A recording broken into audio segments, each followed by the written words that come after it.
teman-teman, sebelum kita ke materinya, izinkan saya memperkenalkan diri terlebih dahulu. Perkenalkan, nama saya Cindy Nenggolan dengan NIM A1D523043 dari Prodi Administrasi Pendidikan, Fakultas Keguruan dan Ilmu Pendidikan. Nah, di sini saya akan memaparkan materi yang berjudul Pendidikan Formal dan Informal. Sebelumnya, apakah teman-teman sudah tahu apa itu pendidikan formal dan informal? Nah, kalau belum tahu, ayo mari kita simak sama-sama. Bombastic side-eye, criminal offensive side-eye.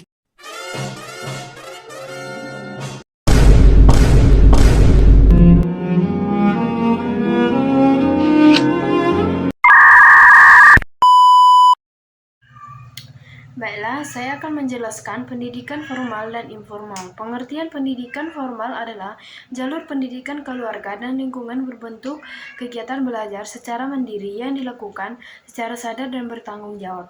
Sedangkan pendidikan formal mencakup program pendidikan akademis umum, juga meliputi berbagai program khusus serta lembaga yang dipergunakan untuk berbagai macam pelatihan teknis dan profesional.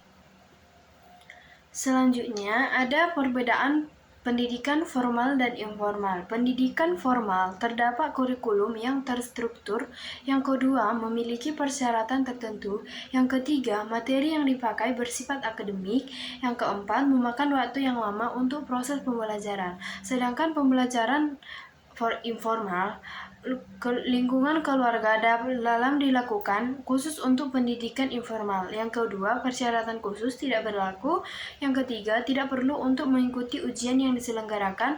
Dan yang terakhir, keluarga dan lingkungan berperan penting dalam proses pendidikan. Nah, selanjutnya ada contoh-contoh pendidikan formal dan informal. Contoh pendidikan formal adalah seperti sekolah dasar, sekolah menengah, dan sekolah atas. Sedangkan contoh pendidikan informal yaitu belajar mandiri atau bisa juga dari internet dan belajar dari pengalaman kerja. Nah, selanjutnya ada tujuan. Pembelajaran formal dan informal sama-sama penting dalam melakukan pengetahuan dan keterampilan seseorang, meskipun tujuannya pembelajaran formal menekankan pencapaian standar dan sertifikasi, sedangkan pembelajaran informal berfokus pada pengembangan keterampilan yang lebih fleksibel dan kontekstual. Nah, pembelajaran formal biasanya bertujuan untuk memenuhi standar atau kompetisi yang telah ditentukan oleh institut pendidikan, seperti kemampuan berhitung, literasi, atau keterampilan praktis dalam bidang tertentu. Nah, untuk pembelajaran informal seringkali ditunjukkan untuk mengembangkan keterampilan yang diperlukan dalam kehidupan sehari-hari, seperti keterampilan komunikasi, manajemen waktu, atau pengelolaan emosi.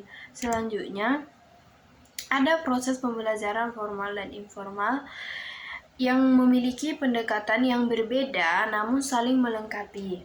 Pembelajaran informal berlangsung di lingkungan yang terstruktur seperti sekolah atau universitas, di mana materi tersebut disampaikan sesuai kurikulum dengan penilaian dan sertifikasi sebagai bukti pencapaian kompetisi tertentu.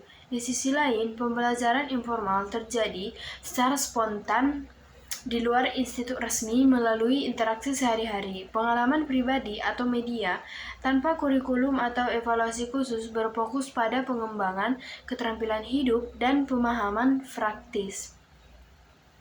Kedua proses ini berkontribusi pada perkembangan seseorang. Dengan pembelajaran formal, pembangunan fondasi akademis seperti pembelajaran formal memperkaya pengalaman hidup dan keterampilan sosial. Terima kasih. Nah, kesimpulan dari pembelajaran dan informal yang saya sampaikan yang tadi adalah dua bentuk pembelajaran yang saling melengkapi dalam membangun keterampilan dan pengetahuan seseorang. Pembelajaran formal berlangsung dalam lingkungan yang terstruktur seperti sekolah dan universitas dan berfokus pada pencapaian standar serta kompetisi tertentu dengan hasil yang diakui secara resmi seperti sertifikat atau ijazah. Sebaliknya, pembelajaran informal terjadi secara alami atau kehidupan sehari-hari tanpa struktur atau kurikulum khusus. Pembelajaran informal bertujuan mengembangkan keterampilan praktis, sosial, dan personal yang relevan dengan kehidupan sehari-hari. Keduanya sama-sama penting dalam mempersiapkan individu untuk melengkapi berbagai tantangan dan peluang dalam kehidupan serta dunia kerja. Terima kasih.